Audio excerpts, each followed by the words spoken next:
Welcome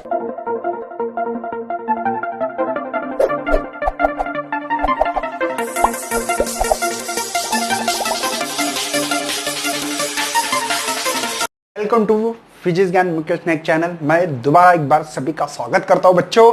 आज हम लोग बहुत ही बढ़िया कम समय में कैसे सीईटी के लिए चैप्टर प्रिपरेशंस करना चाहिए, ये जो सीरीज चालू की है उसमें बच्चों मैंने देखा होगा आपको टॉप लेवल पे जो चैप्टर्स है उसी को मैं ज्यादा रिवाइज ज्यादा फोकस कर रहा हूं। पहले जैसे आपको पता है कि ऑक्सीडेशन चैप्टर इजी है और वेटेज ज्यादा है, वैसे इलेक्ट्रोस्टैटिक का भी चैप्टर बहुत ही इजी है बच्चों। आप बोलेंगे सर केटीजी को तो बहुत ज्यादा वेटेज है बच्चों। एक्चुअल में केटीजी में kinetic theory of gases, radiation and thermodynamics ऐसे 3 चैप्टर से कुल मिला के, और 3 चैप्टर को वेटेज ज्यादा है। बात समझ में आ रही है। लेकिन बच्चों यहाँ पे जो इलेक्ट्रोस्टैटिक्स को 3 या 4 सवाल आपके बनेंगे बच्चों, मिनिमम 3, ज्यादा से ज्यादा 4 सवाल बनते रहते हैं हमेशा। कोई भी एग्जाम पेपर उठा लो आपको ये मिल जाएंगे। तो बच्चों अगर इस चैनल पे आप लोग नए हो तो लाइक करना है, सब्सक्राइब करना है और साथ में शेयर भी करना है, ताकि बच्चों ऐसे वीडियो बनाने के लिए, ऐसे वीडियो लाने के लिए हम लोगों को एनर्जी लगती है और एनर्जी आप लोगों को। और ध्यान रखना बच्चों, अंत तक वीडियो देखना बहुत जरूरी है, क्योंकि कोई भी चीज समझने के लिए पूरी चीजें, पूरे वर्ड सुनना बहुत जरूरी होते हैं।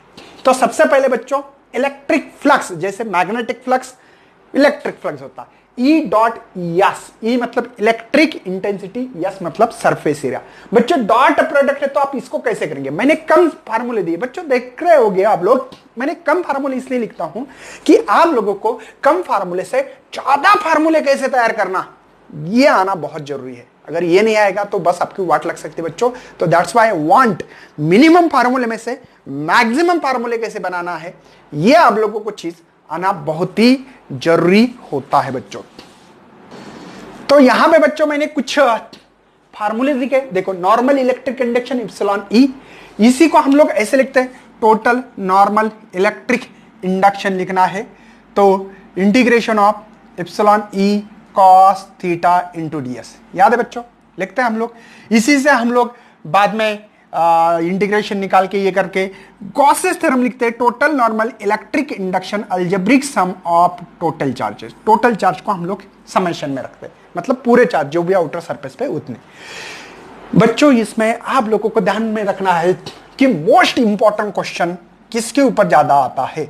बच्चों यहां पे क्वेश्चन बोलना पॉसिबल नहीं है, लेकिन किसके ऊपर सवाल आएगा ये पक्का है बच्चों।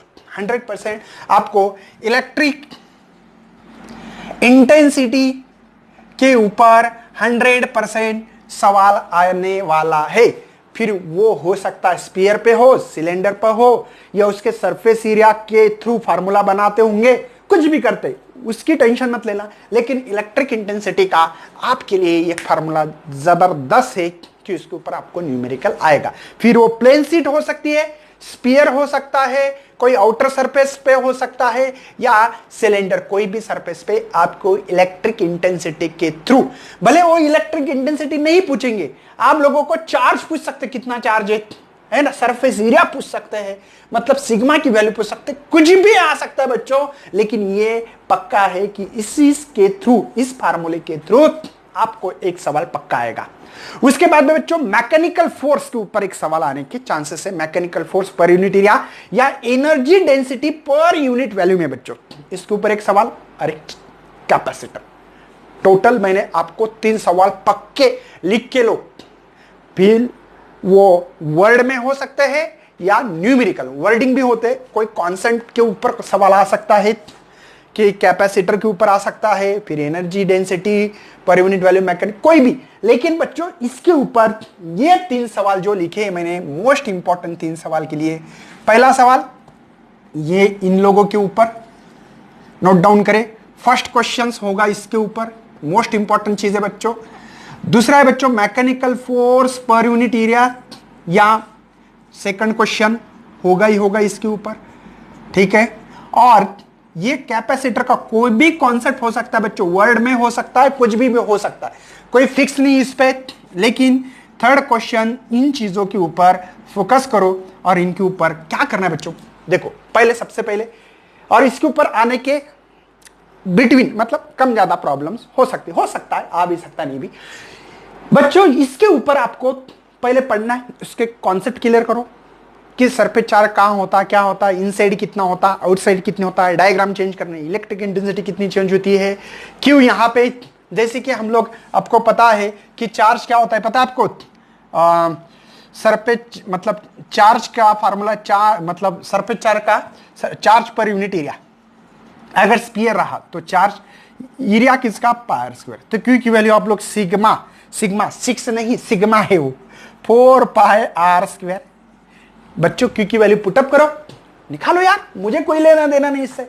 तो ऐसे फार्मूले आप लोग बना सकते हैं। नहीं तो बोलेंगे सर कैसे फार्मूले निकालना, क्या है, ये भी linear charge density, surface charge density है ना, ये लीनियर चार्ज डेंसिटी। इसके लिए कैसे बनाओगे, linear charge per unit area, area क्या होता है, twice pi r capital L. Cylinder का एरिया पता है ना बच्चों, तो Q is equal to sigma twice pi r L, जो भी बनता होगा देख लेना बच्चों, ये आपकी मर्जी है। मैं ये बता रहा हूं कि आप लोगों को कम समय में ज्यादा फार्मूले कैसे बना सकते हो, ठीक है।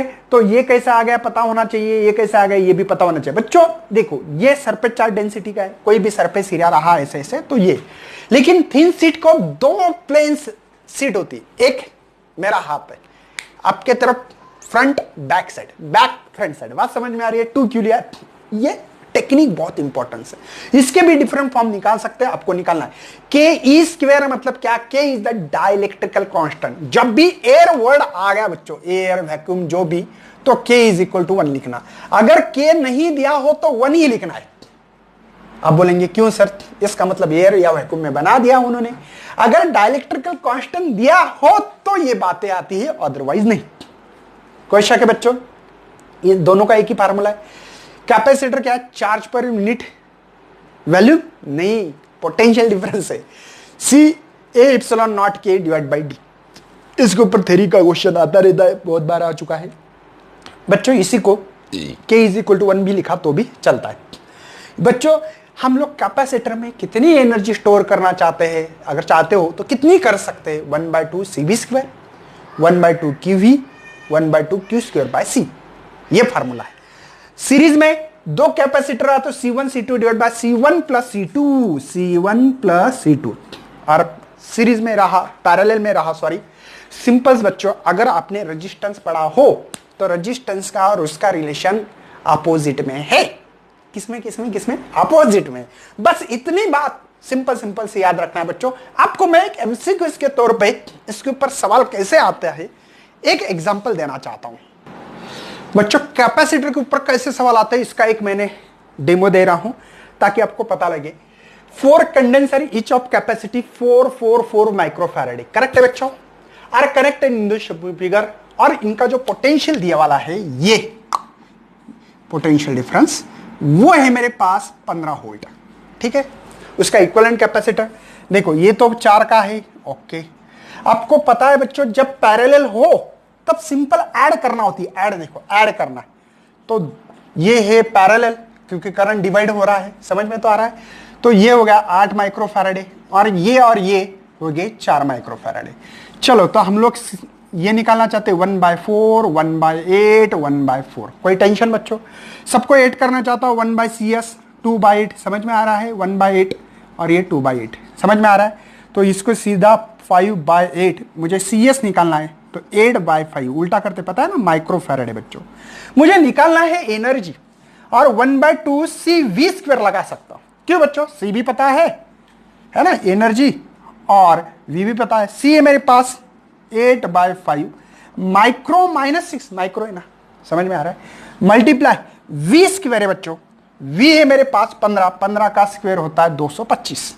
तो E इज इक्वल टू ये हो गया बच्चों 4, ठीक है, ये 4 जा, ठीक है, 5 जा, करेक्ट है बच्चों, कोई टेंशन, -6। तो E इज इक्वल टू 4 5 जा 16 और ये 18, ठीक है बच्चों, बात समझ में आ रही है।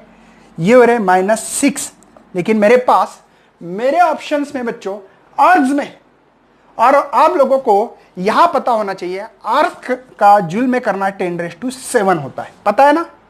अरे मुझे ये जूल में, क्योंकि ऐसा यूनिट नहीं है ना, ये वोल्ट माइक्रो का फैराडे ऐसा यूनिट में CGS में आ रहा करना है मुझे, इसलिए 7। तो ये होगा 180 इंटू 10⁻10 मतलब 1800 और मेरे पास आंसर है बच्चों बी। बात समझ में आ रही है। नीचे एक सवाल लिखा है बच्चों कि जो ये 10 एग्जाम में आ चुका है बच्चों, कितने 10 एग्जाम, इतने एग्जाम है अलग अलग एग्जाम में 10 एग्जाम में ये सवाल आ चुका है बच्चों और बहुत ही अच्छा और खासा सवाल है ये। ठीक है, मैंने क्या लिखा था, कैपेसिटर और capacitor 6 microfarad is charge up to, है ना, वोल्टेज वाला ही ये। The energy store in the capacitor is, energy निकालनी है, एनर्जी फार्मूला 1/2 CV², क्योंकि C भी दिया V भी दिया तो 1/2। ठीक है, C की वैल्यू कितने बच्चों मेरे पास 6 माइक्रो -6 माइक्रो का, और ये है 10⁻² बच्चों, तो ये हो गए 3। तो आपको समझ में आता होगा ये 3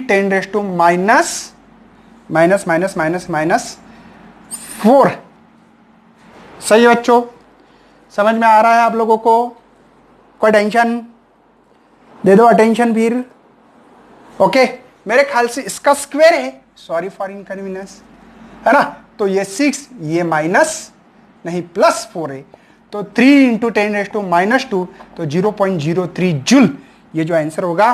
तो सी ऑप्शन हमारे पास यहाँ पे हाजिर है। तो बच्चों ऐसे ही हम लोग वीडियो लेके आने वाले हैं। नेक्स्ट चैप्टर हम magnetic effect of electric current, उसमें 3 सवाल आते हैं। चैप्टर छोटा है बच्चों वो भी, ठीक है। कम समय में ज्यादा स्कोर करना कैसे बच्चों, ज्यादा से ज्यादा शेयर करो ताकि मुझे एनर्जी मिले, और ऐसे बहुत सारे वीडियो आपके साथ लेके आऊंगा मैं। कम समय में कैसे चैप्टर करें, आप इसके ऊपर कर रहे, इसके ऊपर करो, इसके ऊपर करके देखो, इसके ऊपर करके देखो, हर इस पे कम से कम 5-5, 6-6, 10-10 एग्जांपल करके देखो, पूरा चैप्टर कवर होगा। लेकिन पहले बुक्स पढ़ना बहुत जरूरी है। तो thanks for watching this video and best luck for your study.